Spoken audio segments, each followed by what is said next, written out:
The CIA was not the only government agency interested in the possibilities LSD and other drugs presented for mind control. The Army Chemical Corps first started working with the CIA and then branched off on its own.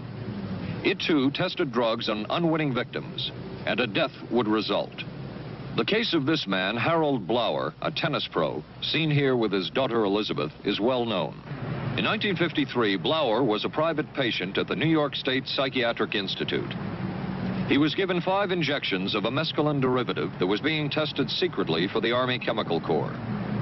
With the 5th injection, Harold Blauer died. As with the Olson case, a 22-year cover-up followed, until finally the Army admitted the real details of Blauer's death.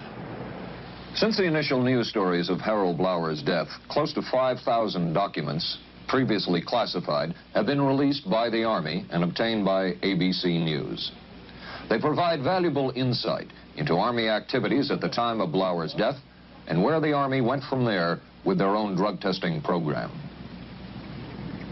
From a previously classified deposition of Dr. James Cattell, who administered the mescaline derivative, on the purpose of the drug testing, to produce symptoms similar to those that you see in schizophrenia, on how much the patient knew about all this.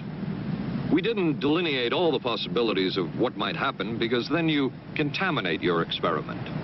Cattell then relates that he never even knew what drug he had given Harold Blauer because of the secrecy of the Army experiments.